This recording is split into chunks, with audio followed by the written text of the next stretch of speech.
ना तो सारे सरकारी स्कूल्स में 100% SOPs पर अमल दरामद हुआ है, 100% नहीं हुआ, लेकिन निस्बतन सूरत हाल ठीक थी। वहाँ भी खराबियाँ कोताहियाँ नज़र आ रही थी और उसको हम ठीक करते जा रहे हैं। जहाँ हमें पता चलता है कोई चीज़ है तो हम फिर नई हिदायत इशू करते हैं कि जिसको इस तरह कर लें, ठीक कर लें आप चीज़ों को। और ना ही सारे प्राइवेट स्कूलों में ख़राबी है।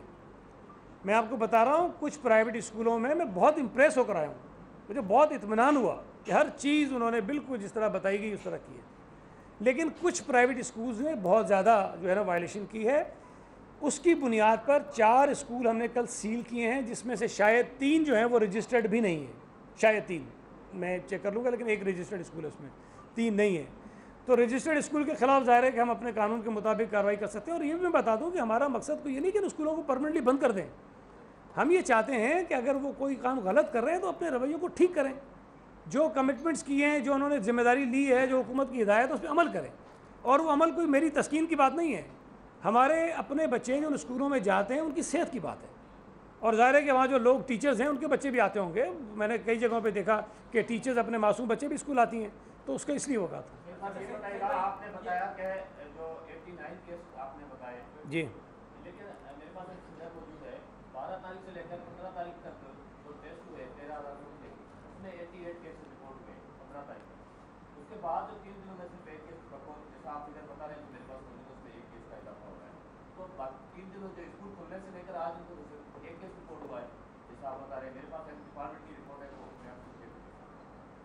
देखें, मेरे पास ऑफिशियल रिपोर्ट है और मैंने आपको बताया कि 12 तारीख से लेके 17 तारीख तक जो हमने टेस्ट किए हैं, और जो टेस्ट हमने किए हैं वो 14,544 हैं। इसमें ज़ाहिर है कि जो टेस्ट कल हुए हैं अभी पेंडिंग है ना, 10,500-11 हज़ार, तो रिपोर्ट्स अभी आनी हैं। तो जो बात आप कह रहे हैं ये 15 तारीख तक की ज़्यादा होंगी, उसमें एक आधा इजाफा हो गया होगा, ये 3 दिन की बात नहीं है। तो आप नहीं 15 नहीं, सॉरी 15 के बाद, बेटा एक मिनट, 15 के, अब मैं वो डेट पे कंफ्यूज हो रहा हूँ। लेकिन जो रिपोर्ट आपके पास है मुझे नहीं पता, लेकिन जो मैं आपको बता रहा हूँ ये ऑथेंटिक है, ये ठीक है। लेकिन 17 तक जितने हमने टेस्ट किए हैं उसमें अभी भी कोई 11,000 के करीब रिपोर्ट्स पेंडिंग हैं। तो जो पहले हो गए होंगे उनकी रिपोर्ट्स पहले आ गई होंगी, जो भी आनी है तो वो पेंडिंग है उसमें। यार एक मिनट, उसको अकरम को बेचेंगे। मुल्क भर में तकरीबन खुलने का आगाज हो गया है। जब सिंध की सूरत बहुत तशवीशनाक है, जिस तरह आप बात कर रहे हैं, तो क्या आप उस फैसले पर इसका क्या असर पड़ेगा? आपने जो है ना वो मौखर कर दिया है सेकेंडरी क्लासेस को, खासतौर पर छठी 7वीं 8वीं क्लासेस को, देखें उस फैसले पर क्या असर पड़ेगा?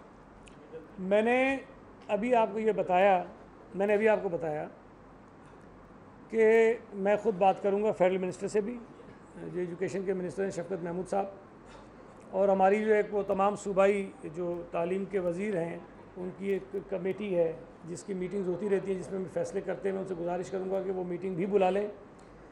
लेकिन अगर एक सूरत हाल मुझे नज़र आती है कि ख़राब हो रही है, और मैंने CM साहब से डिस्कस भी किया है, तो मैं समझता हूँ कि हमें NCOC की मीटिंग का इंतज़ार नहीं करना चाहिए, हमें फ़ौरी तौर पर फ़ैसला करना चाहिए। और हमने कोई ज़्यादा कोई इतना मेजर डिसीजन नहीं ले लिया कि बहुत कोई तब्दीली उसमें कर दी है।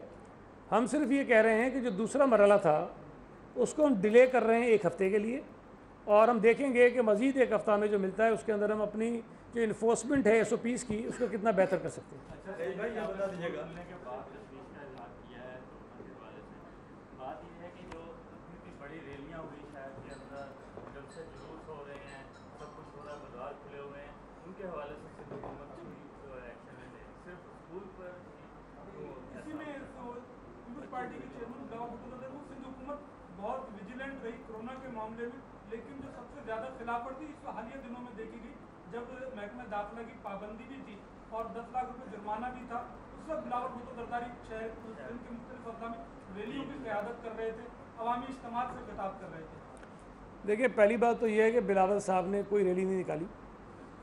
बिलावल साहब जो कराची के विजिट्स पे गए, मैं चूँकि मौजूद था जहाँ वो जाना चाहते थे, वो बारिश से मुतासरा जो इलाके थे उन इलाकों में जाना चाहते थे और उन्हीं इलाकों में गए।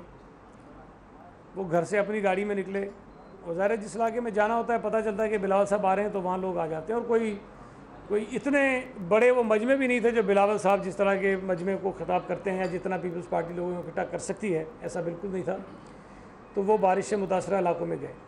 इसी तरह सूबा सिंध के दीगर अजला में जो ख़ास तौर पर मीरपुर ख़ास डिवीज़न है, हैदराबाद डिवीज़न के कुछ इलाके थे, वहाँ अगर बहुत तबाही आई है बारिशों से, तो वहाँ अगर उनका जायज़ा लेने उन लोगों से मिलने गए तो ये भी बहुत ज़रूरी काम था। लेकिन वो जल से नहीं किए उन्होंने, रैलियाँ नहीं की उन्होंने। बाकी जो बात आपने कही, यकीनन शहर में इस किस्म की सरगर्मियाँ बिल्कुल हुई हैं, एक्टिविटीज़ हुई हैं।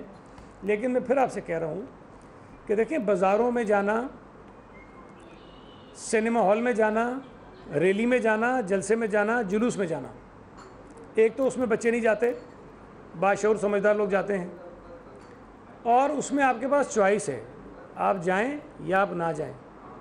लेकिन जब स्कूल खोलते हैं, स्कूल में बच्चे जाते हैं जिनको शायद SOPs का इतना नहीं पता। दूसरी बात यह कि जब अब स्कूल खोलते हैं तो फिर बच्चों के पास शायद ये चॉइस भी कम रह जाती है कि वो स्कूल ना जाएं, इसलिए कि वो स्कूल खुल जाते हैं, तालीम शुरू हो जाती है। तो जहाँ पर लाजमी एक्टिविटीज़ होनी है कि बच्चे को वहाँ जाना है, और ऐसे बच्चे को जो अपना फ़ैसला ख़ुद सही नहीं कर सकता, तो हुकूमत की, वालिदैन की, इदारों की ज़िम्मेदारी है कि वो उसके मुतल्लिक़ फ़ैसले करें।